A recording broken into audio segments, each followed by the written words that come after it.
Hello guys, it's me.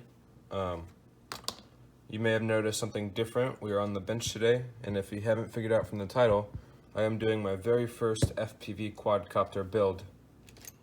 And today I only have the frame and the motors. So the frame is the TBS Source 1 V3, and the motors are the iFlight Zing E 2306 motors. They're 2450 kV, so they can only do 4S.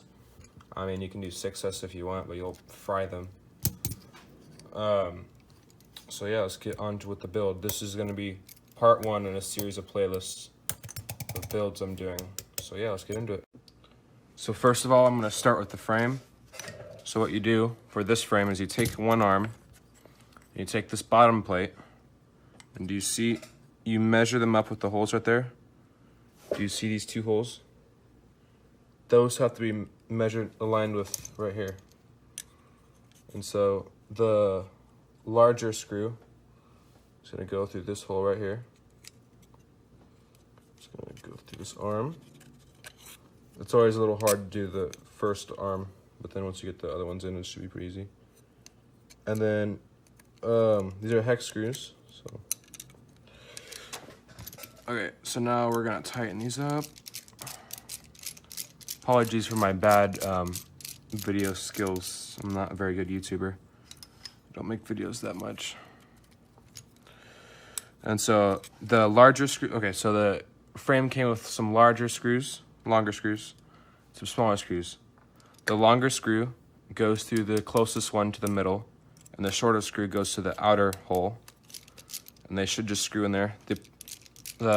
When I got the frame, the press nuts are pre-fitted. So we're not going to tighten that up all the way. So now that's one arm. You do the other arm. You just do the same thing as you did last time. Smaller screw goes out here in this hole. And then longer screw goes out here in this hole. And just repeat for the other two arms. Okay, now that you have all four arms on, you can see the larger screw goes in the middle, and it should stick up in the middle. So this frame has support for a 20 by 20 stack in the front. I think that's the front.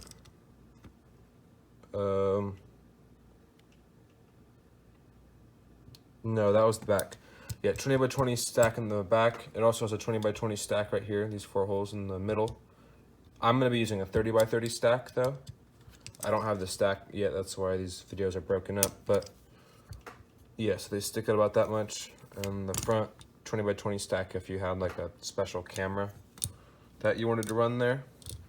Okay, so next we are going to install these. Now these I bought from Race Day Quads. They came in a nylon assortment standoff kit, M3 hardware. I'm gonna just stick them on right here on these holes that stick up. That's where I'm gonna mount my 4-in-1 ESC and my flight controller, and maybe my video transmitter if there's room. Although I have been thinking about mounting my video transmitter in the back. No, one of the screws came loose. But yeah, no, you just install these. Sorry. I'm trying to keep this all on the frame of the camera.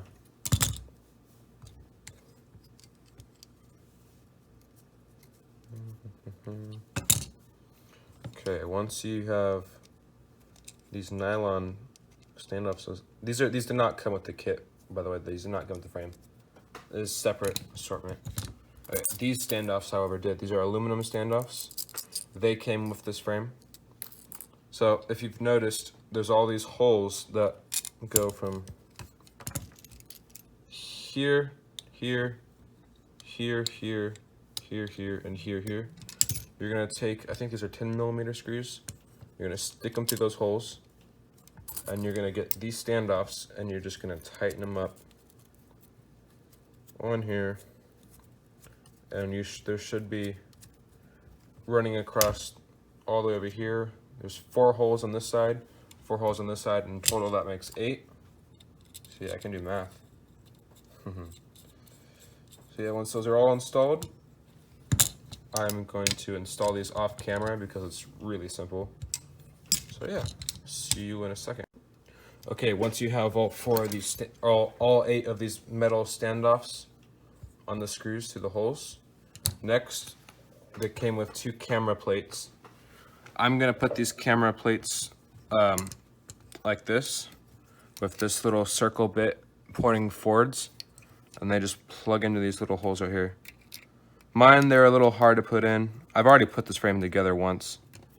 You may need to take off these standoffs right here, just in the front, to put this camera plate on, as you just saw me do there. And, oh, this one's tight.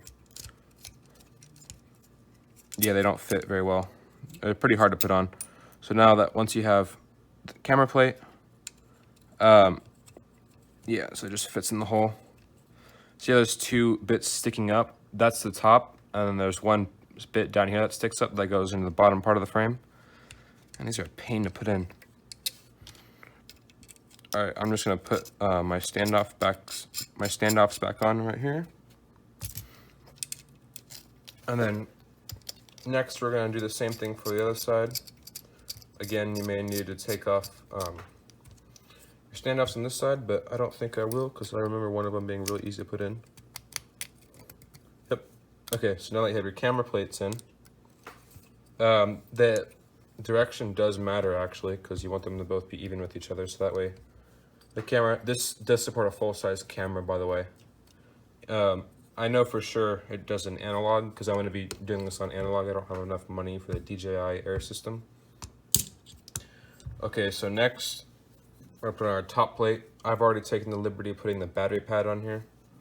The battery pad comes with it. It's not as good as something like Alma Grip or anything like that, but I mean it's sufficient. It will keep your battery on. And I bought this frame from Race Day Quads, by the way, and it came with battery straps, a free battery strap. If you buy stuff from Race Day Quads, they have an option, and they'll give you a free battery strap. Sorry, I'm trying to keep this in shot.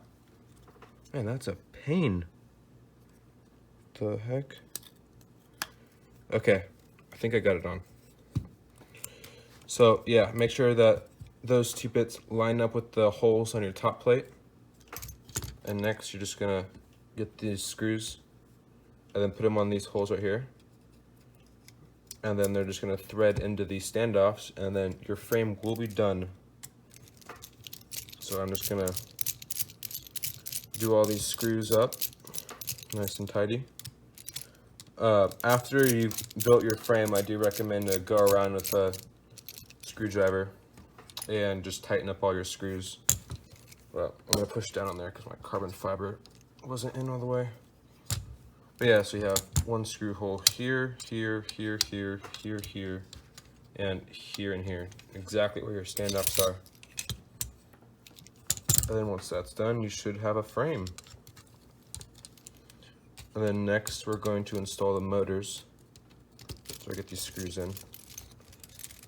So yeah, I'll see you when I'm installing the motors. So yep. Okay, once you have a fully screwed down your top plate, your frame is complete. But I do recommend to just go around and tighten up all these screws because you may have had to leave them a little bit loose to get in the other arms. So that's what I'm gonna do right now. I'm just gonna tighten up. Oh, that one is a little bit loose. Ooh, that one is very loose. You don't want these arms coming off in flight, guys. It'll be a bad day. Especially if you're flying through some gap, or if you're flying at a park and there's a bunch of little kids around, and if your frame goes off and your quad just shoots bits all over the place in midair. That'd be pretty bad. Okay, now that all 4 of those screws are done, next I'm going to be installing the motors, and like I said, these are the iFlight Zingy motors, 2450 kV, 2306 stator and stuff. So they came with some screws. My screws were a little long, so I measured it out and trimmed them down with the hacksaw because I didn't have any other screws. So it's a pretty ghetto way of doing it. But yeah, so now that you see how the motor screw comes up, the motor's just gonna screw down on here. And you're gonna tighten that up.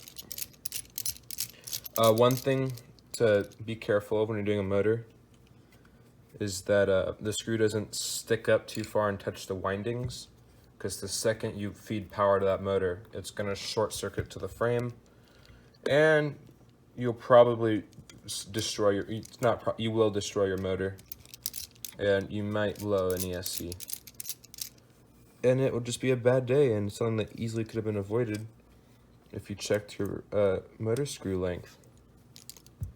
So you're just gonna see me tighten them up. I like to do all 4 motors or all 4 screws because of well, if you only do 2, a chance one of them could come loose in flight. And so yeah, I'll put you back on when I have all 4 motors done.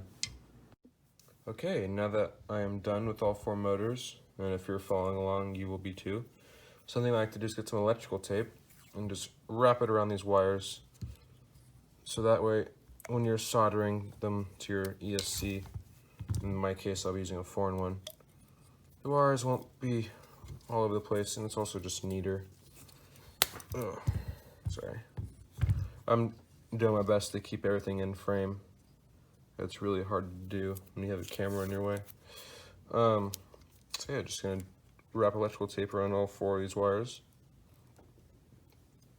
Some people will run the wires on like one side of the arm, like over here, depending on what direction your props are spinning. So that way, if a prop bends down in like a crash or something, and if you have a prop strike, it won't cut your wires, but I'm not going to do that because my arms aren't that thick on my quad. So I'm just going to finish putting electrical tape on here. Something I also forgot to mention is that you could use Loctite on your motor screws. In fact, it's highly recommended. My screws came with Loctite on them with the motors, so I lucked out there, but you really should put Loctite in a crash, or if motor screws are just loose and you don't want them falling off mid-flight, because what if you're like really far away from you and they just falls out of the air? It'd be a bad day. So yeah, now that we have the frame built, and now we have all the motors built, this is where I'll be ending this video because these are the only parts I have so far. Next video, I'm going to be soldering the 4-in-1 ESC and the power leads to the 4-in-1 ESC, and I might be adding a capacitor. And one last note, make sure your screws don't stick up and touch the windings, because they'll break your motor. So yeah, this is, like I said, video part 1 in a playlist I'll be making. The playlist isn't out yet. So yeah, please like and subscribe and do all the things. Goodbye.